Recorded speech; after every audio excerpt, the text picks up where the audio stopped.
While watching the tears drop for drop, I couldn't help but think about what was going to happen next.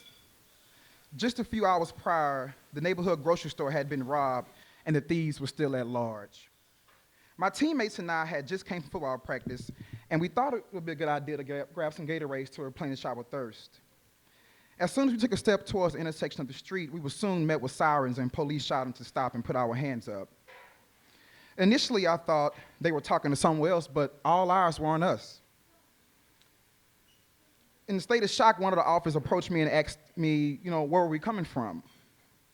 And I thought it was apparent because we all had our football paraphernalia on, and I'm just getting out of football practice, a big sweaty guy.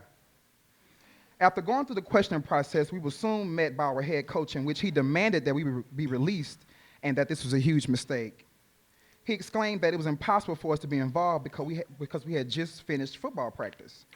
After hours of reviewing the video, the police apologized for falsely accusing us and wished us well for the upcoming season. Unbeknownst to us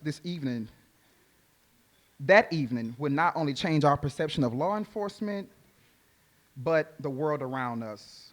I was grateful to make it out of that situation because many kids my age were not pushed to succeed, but instead they were manacled and immediately entered into the penal system. My personal mission since that experience has been to continually question laws and find ways to amend laws for subjugated groups in the U.S. legal and political system. And that is why I joined AmeriCorps. This year has been an awesome experience for me to not only grow professionally and also personally. And I would just like to thank you all for being here tonight. This is my first part of my story, and I'll be here with the next. This year has been very challenging, not only for myself as a black man, but for the entire country as a whole.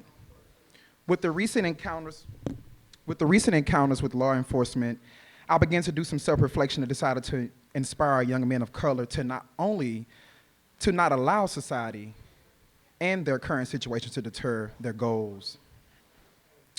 Thus, I made the conscientious decision to embark upon a 12-month journey to render service to Montgomery Public Schools, the Study Circles program. I had the privilege of dedicating each day to enhancing racial equity through dialogue and educational development. Within this year, I was a facilitator, a mentor, role model, listener, and so much more. I had the pleasure of serving alongside some of the future change agents of our generation. I had the honor of traveling and participating in a peace conference in Jerusalem, Israel, titled Encourage.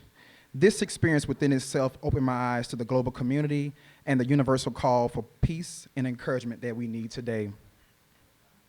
While in Jerusalem, my colleagues and I presented an encouraging piece called To My Unborn Child, in which stemmed from Yale's Black Men's Union. This piece was very thought-provoking because we discussed the future of our world and how we wanted our children to be prepared to deal with life's unfairness. After the conference, I remember walking through the streets of the Jaffa Gate and local food markets. My name was no longer Jemarkus. It was Obama, surprisingly. And while I liked the attention, I began to act as if I was the president himself. I'm honestly still looking for my Secret Service detail. I'm very thankful for the sacrifices and support from my mother, from John Landsman, Dina Kunay, Yesenia Elastico, and all of you great people who are here tonight. I'm grateful for the personal and professional growth and development that has occurred in this short time. I look forward to my new experiences as I embark upon my legal education at the University of North Carolina, Charlotte School of Law. This opportunity, thank you. Thank you. This opportunity gives me a chance to search for truth, but to see the real people and lives involved.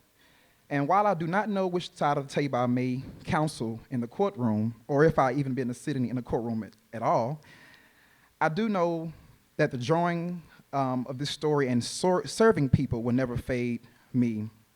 I look forward to allowing law school to shape me and to give me new skills, bringing those desires to a career in the legal profession. I will continue my quest to embody the spirit of a servant leader and a brother. Thank you.